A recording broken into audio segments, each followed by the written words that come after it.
Once a purchase order is created, approximately how long does it take for the SLA to receive the funding? Well, that's a good question. So Heather, do you know the answer to that? I don't have a specific answer on it. We're working with the provider agencies right now. If the question is in regards to the enhanced SLA stipend, we're working on that right now. Hopefully it is going to happen soon. But again, we're in the process of doing that, so I don't have an exact date. But it won't be much longer. That I can assure people, it will not be much longer. Just explain the new funding program really quick, just in case that was a piece of information. That's just the enhanced. So it's it's an enhanced stipend. So as Kevin said before, for SLA providers who are now, find themselves home from work and, just working more with the individuals throughout the whole day versus, somebody who might have been going out getting community-based day support somewhere else. We put in place, this enhanced stipend because at this point in time, they are just, doing more with the individual within the SLA setting. Okay. Do we know how many SLAs have had the opportunity to be funded through this new funding program? So I don't have an exact, I don't know off the top of my head. I was trying to look for that quickly because I saw that question come up. So I want to say it's like over 120, but I don't have the exact number right now. Can you How will situations with SLA day enhancement be handled when day programs choose to close after request has been sent in and then reopens for a short period of time and then closes again? Does a new request need to be submitted every change that occurs?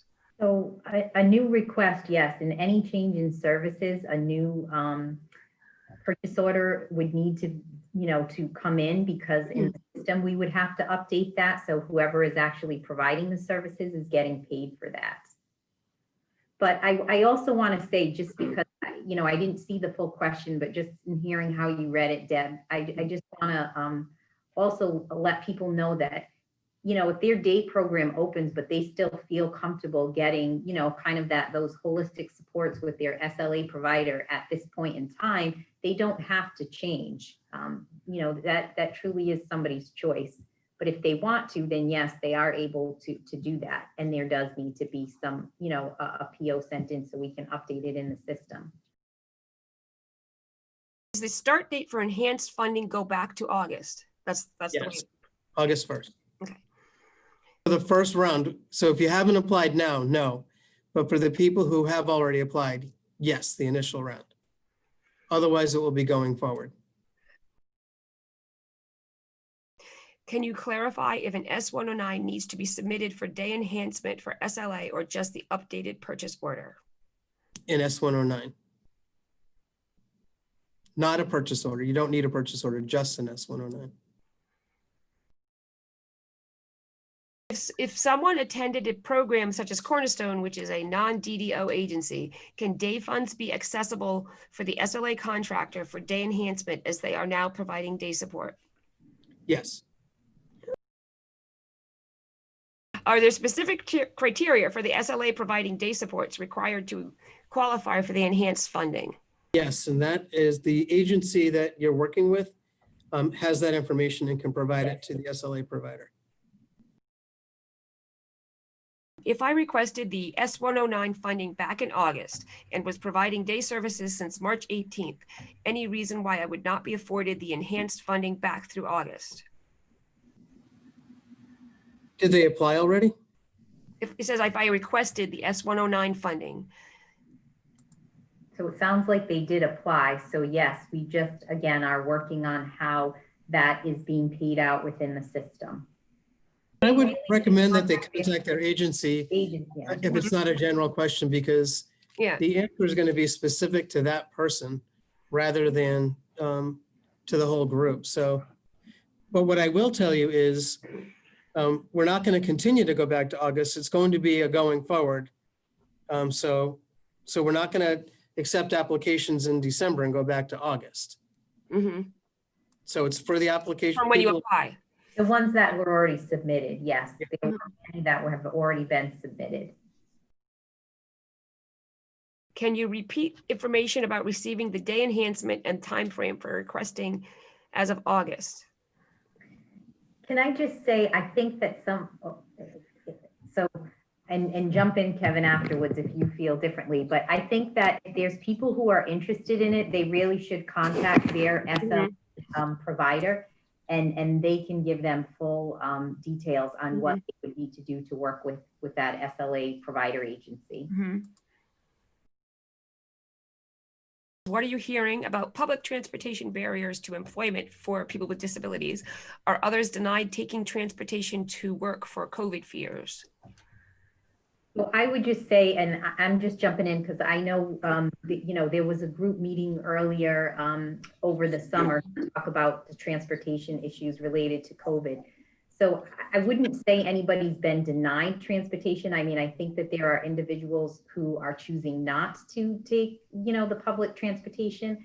I also know that RIPTA has their own precautionary measures in place. It may be that they're not,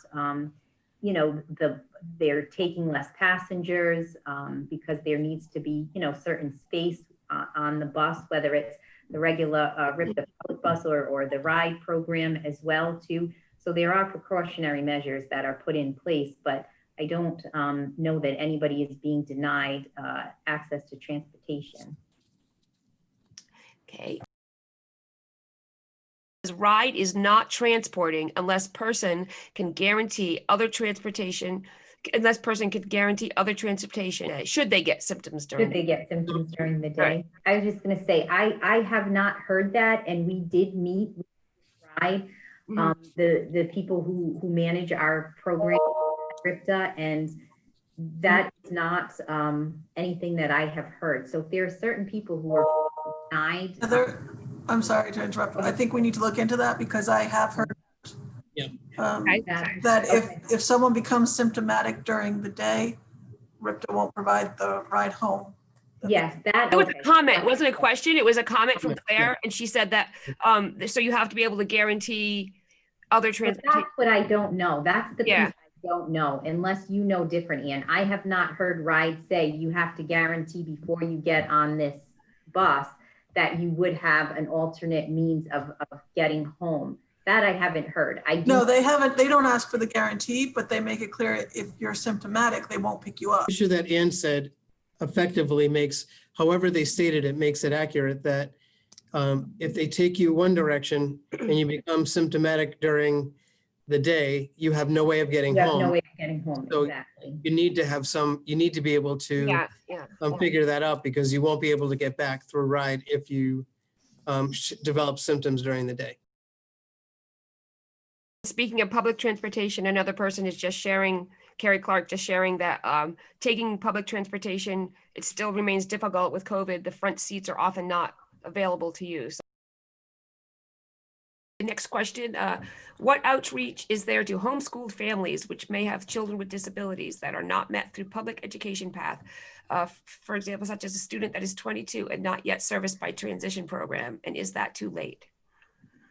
Okay, I'll take that. We know of students who are receiving schooling through the Department of Education and the local school district who invites us to the IEP meetings for students beginning at age 14 who have an intellectual disability or developmental disability. It looks like they may need adult services.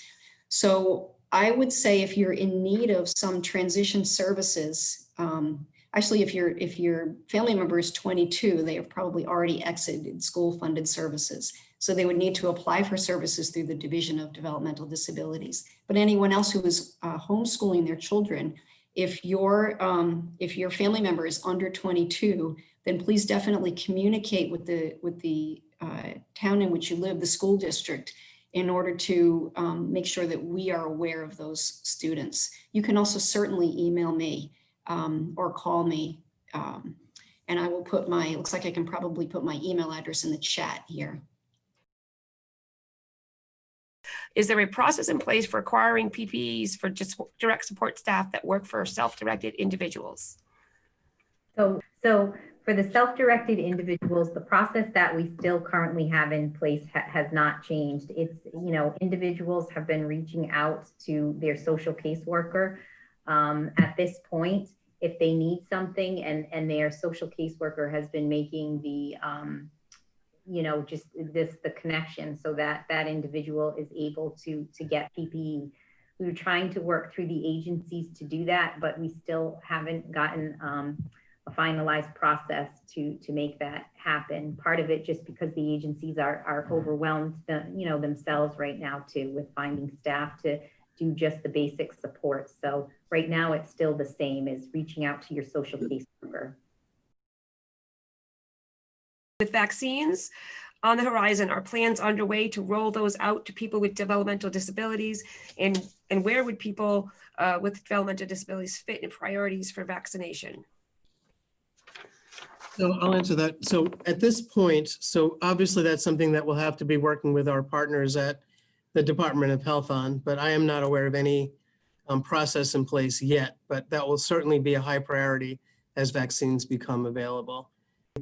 As we talk about vaccines, there is a process in place that's being worked on, and we'll get more information out on this, for surveillance testing to be occurring in the residential facilities. And our Dr. Daly here, who's the medical director at the department, will be the prescribing physician so that the providers will be able to get the orders for doing surveillance testing in the facilities. And so Tina Spears has really taken the lead on getting this organized. She's done a great job on it, working with the Department of Health on getting that organized so that they can be done at programs and we can get more testing done. So she's done a wonderful job. And so we're cooperating and working with them to get that in place. When you talk about numbers of people impacted by COVID in group homes, are you including those quarantining because of a possible exposure? No, the numbers that I gave were specifically about COVID positive individuals, not people quarantining. So thank you. That's a great clarification. That I missed the number of positive individuals in group homes. Could you say it again? Yes. So in the last 14 days, there are 33 residents who are currently impacted or have been in the last 14 days. If people want to know, since the beginning of the pandemic, there have been 143 individuals who have been impacted by COVID since the pandemic began.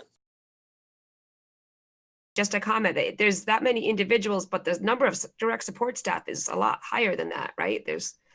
Yeah, so in the last 14 days, 63 staff have been COVID positive. Staff need a big heroes board. I don't think we tracked staff from the beginning, so I don't think we could tell you how many overall. Was the agenda item on coordination of Medicaid applications missed? No, I didn't even realize it was in the agenda. So yes, I guess I did miss it. But so Tracy Levesque, who is not on the call today, is working with Department of Human Services, and I'm going to speculate OHHS on this issue. So she's not here today to report out on it, but there is continued effort and that's actually also, there's some work in the work groups on combining and working to reduce the burden on people in terms of how they apply for services and being able to get a system in place where information can be shared across agencies so people are not having to repeatedly provide the same information across the systems. So we'll get more information out on that as this process develops over time. One question that was asked and answered was just, what does START stand for? And the answer is Systemic Therapeutic Assessment, Resources, and Treatment. There's a mouthful. That's why they call it START. I would not have been able to answer I know. that. Thank you for Claire. Claire did that. Somebody wants to know what SLA stands for, Shared Living Arrangement. Shared Living Arrangement, yeah. Should gym membership be promoted at this time when the governor may call another lockdown starting next week? I saw that come through. Excellent point. So I was reading that off as a list, but I didn't intend it to be an encouragement to get to the gym during the pandemic at all. So thank you for pointing that out. Would it be fiscally more beneficial gaining technology as opposed to a gym membership. Isn't that kind of like person-centered is like what the person, Person-centered, yeah. yeah. So So each not about individual has to decide which service is beneficial to them. Mhm. I think it's probably the same person who mentioned the timing on gym memberships. Mhm. So of course, during the pandemic, we'd want to consider the timing, but each individual has to decide Mhm. with the support of their agency or their plan writer or whoever, what's in their best interest or their family input, whoever. But that's not a question we can answer Mhm. across every individual, what's fiscally better. So Yeah. If you did, then there'd be no person-centered, right? that wouldn't be person-centered. That's right. Will the joint meeting, the one for the work groups, will that be open to advocates to listen to? Yeah, what we're going to do on that so that it is public is we're working to get the meeting minutes put on our website so people can read them. How can we highlight or make easier access to Sherlock Plan Medicaid buy-in as a viable option for folks who are working? I think all the efforts that are going on right now with, Medicaid and their long-term support services, we are trying to get more information out through the No Wrong Door. We're working with outside vendors so that, the OHHS website, DH website, our website has clear information, all the different programs, that are available to people out there. So I think that I feel like in just for DD specifically, I think when people are working, Jay, Tracy, Ann as well, through the benefits counseling, we really try to get that information to people. So I would suggest that people are going through benefits counseling as well too, if they're working, because all of that stuff will be explained to them. When they are meeting with a benefits counselor or even getting any information on benefits counseling. I don't know if Jay or Ann has anything else to add to that, but that's the way that they're going to get the most comprehensive information too about their eligibility and it affecting, their working affecting their eligibility. Well, allowing family members to get paid, continue past COVID? Can you still pay family members after COVID? We don't know the answer to that yet. That it is our goal to get that approved, and we're working with Medicaid, and we'll be working with Medicaid to extend that beyond the pandemic. Let me just follow up on what I was saying. So the reason, just if people want to know why would you extend it, the philosophy behind that is, in terms of making individual choices, it allows the individual to choose whomever they want to provide their service. So that's why we would want to extend it after the pandemic. Has the waiver for family members who live with self-directed support clients to get paid for direct service work been extended beyond February 2021? It's for the duration of the pandemic, I believe. Yes. Yeah. For the state of emergency, yeah. Is there a general sense of how many agencies are providing day services in these COVID days? Are the state caseworkers or ORS still involved in any furloughs or cutbacks? I guess that's two questions. I don't have that number in front of me right now, but we do know that answer. So we could certainly get that out when we post information. So ORS does not have furloughs, but we are still, quote, closed lobby and limiting community-based work during COVID. That's just from Joe Murphy. Who can I contact when caseworker does not respond? I would contact the casework supervisor. Also, in doing that, some people are reluctant to contact the supervisor because they don't want to create a tension with their worker. It won't create tension. It's not a problem. It's not getting them in trouble. Everyone knows how busy everybody is. And so if you're not able to reach your worker, it's fine to contact the supervisor and they're not in trouble for it. It's not meaning that they're not responsive, but, and I'd also remember that the pandemic is affecting a lot of people. So it may be, we don't know why they're not getting back to you. So please contact the supervisor if you're not hearing from them. How do they contact the supervisor? By calling them.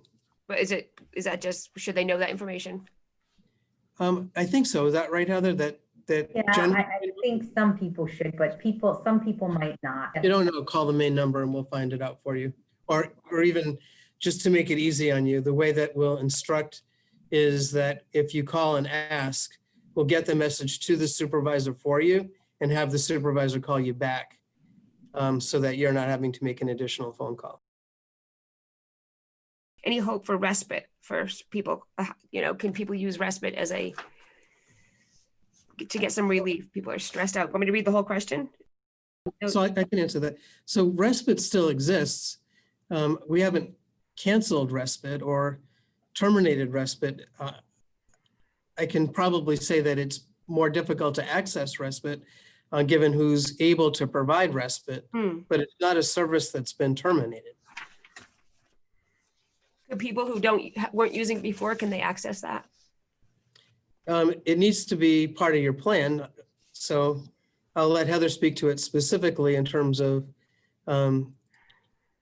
allocation for respite, but I'm not aware of if everybody gets it or not gets it, but Yes, it would have to be, there'd have to be an allocation for it. yes. There would have to be an allocation for it, and not everybody does get respite, but I mean, if people had it and they want to use it, whether, in an SLA, then yes, they can still use. So in the shared living arrangements, people, get respite services. They can still use those, and people still have been utilizing their respite services. So for example, if somebody isn't able to get the supports that they usually got, like other day supports, could they use more respite to meet if they had some? Yes, they could move respite money from their day program funding into their respite line item, yes, and get increased respite supports if that's what they need, and they have somebody who's willing to provide those supports for them. Yes, absolutely. And we have had people do that. Has there been any discussion as to provide funding to train individuals on using technology? So there is a code, yes, that we did identify for training for technology. How could I extend my plan to pay for technology? Could you make information about that available? Yes, we can. Yes. As far as the technology, you can purchase technology. Is there a way to purchase internet access?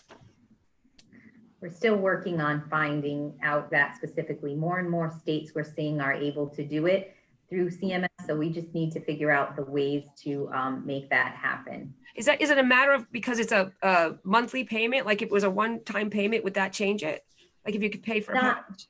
So from what I've seen in the research that I've done, and I'm not going to say, I'm not an expert in this area, but from what I've seen, one of the main issues with it is who's accessing. So if you have it, it needs to be for that individual. So we know that people can have devices, their own devices, where they have internet access that just device. So that's really what we're looking into. So I have an example. There's Wi-Fi hotspots that you can purchase that you come with a plan, but it's like a person gets that and has it, they use it for their device. So that's, you probably don't know exactly, but like that might be something. I do know about the hotspots too. Okay. Yes, that would be something. So we just have to work through that and make sure with Medicaid and, that it's in our waiver and it's not something right, so it's not paying for your whole house to get cable, but you could. Yes, yeah, exactly. And that it's written into our waiver so that we can pay for it as well too. That's the other part of it.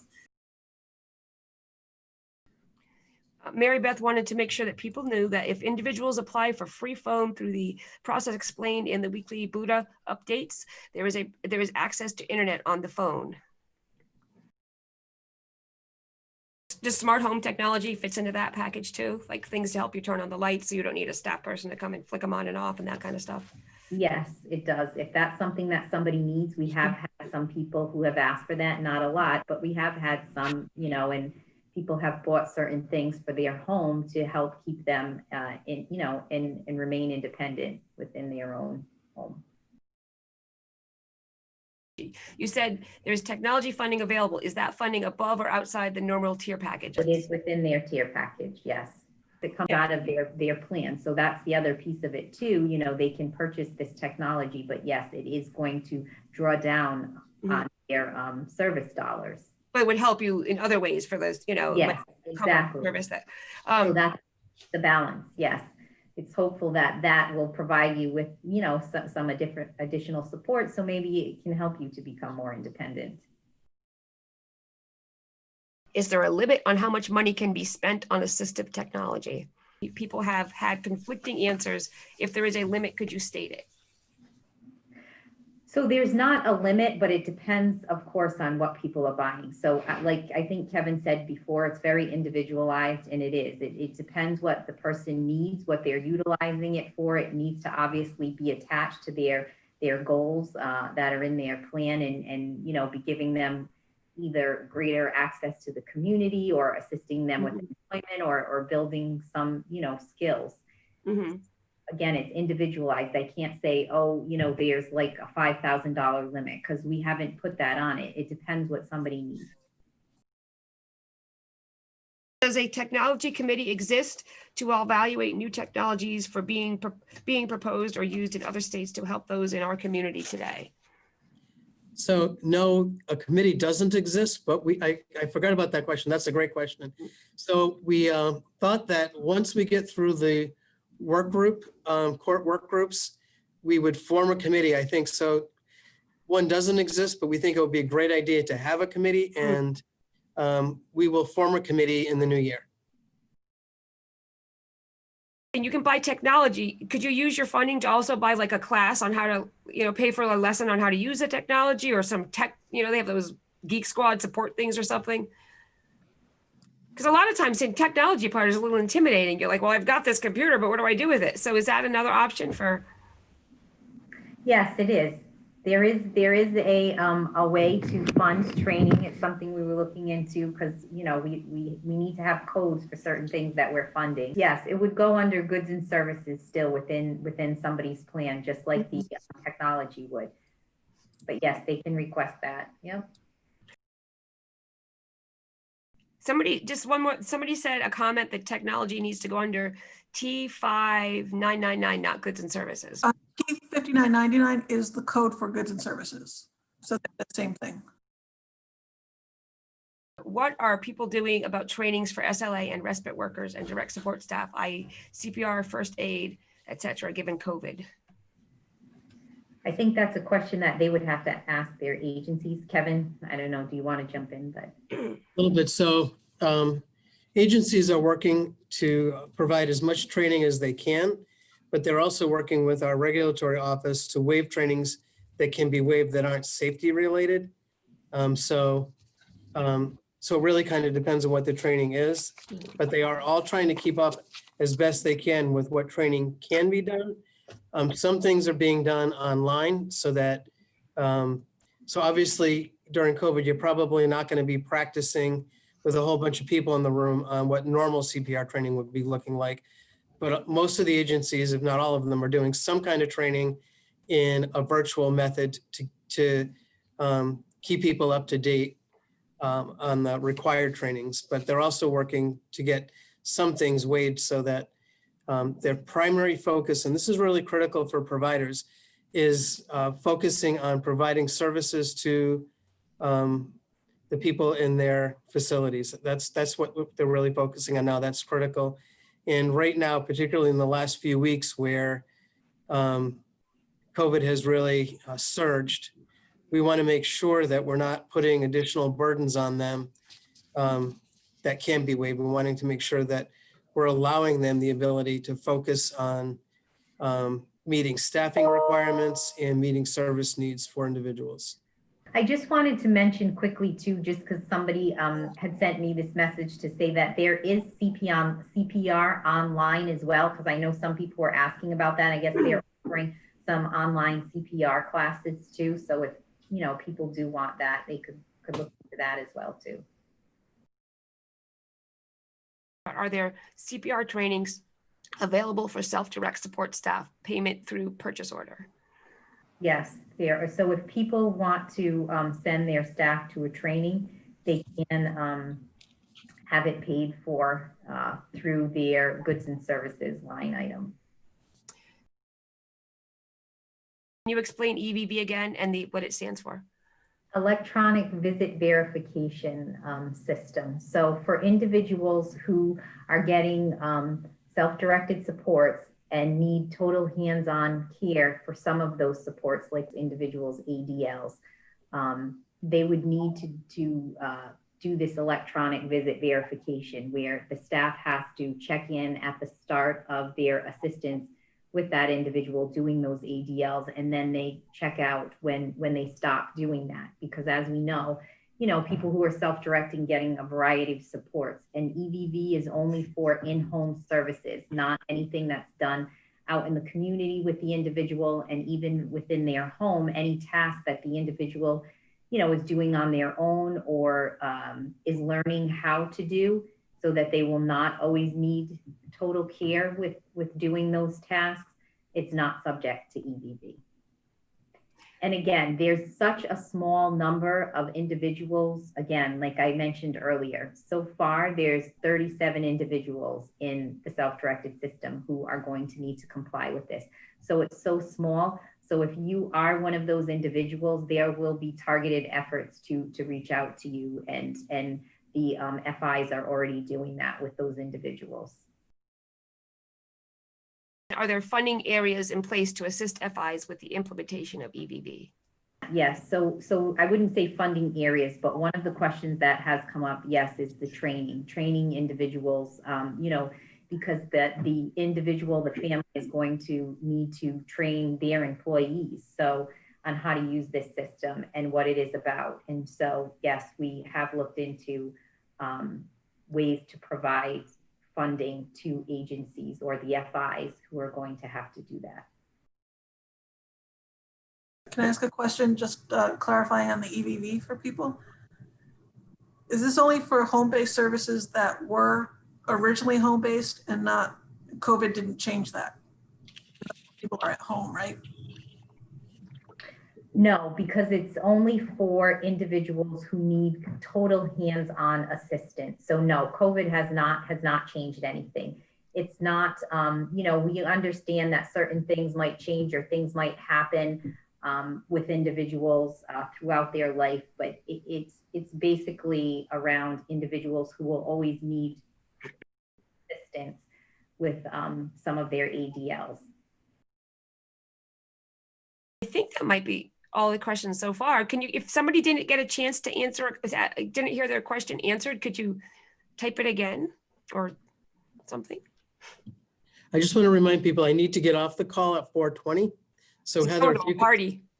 Going what's to a big party? You're going to a big party, right? Yes, I am. So again, this information, you're going to be able to see the webinar, the recorded webinar, and and the transcript of the questions with the answers. And if you guys have other things you said you could find out more about, you'll put that in there so that people will be able to look at this. If they couldn't attend or you missed some part of it, you'll be able to see that. I know when we've done it, we put it on YouTube so people can watch can have captions of it, and you can also translate it. You can, see the captions in different languages. I want to, before I get off the call, just first of all, thank Deb and Kelly for hosting the call. Deb, great job leading with the questions. You can't see Keith, but he's over there in Facebook. Oh, yeah, Keith. Oh, Keith, yeah, for doing the Facebook. And I know Michelle did a lot of work to get this prepared. I want to thank the state team for providing answers to questions and helping prep for the meeting. And also for everybody in the community who took part in the call and asking great questions. Your questions help inform other people who may not have thought of the questions or who had the questions and needed to know the answers. So I just really appreciate everybody for your involvement in today's meeting. It was very supportive to everybody. That's it then. You're not going to miss a thing, Kevin. Go to your party. There you go. All right. Will do. Yeah, thanks so much. See you, everybody. Bye-bye. Bye. Bye-bye.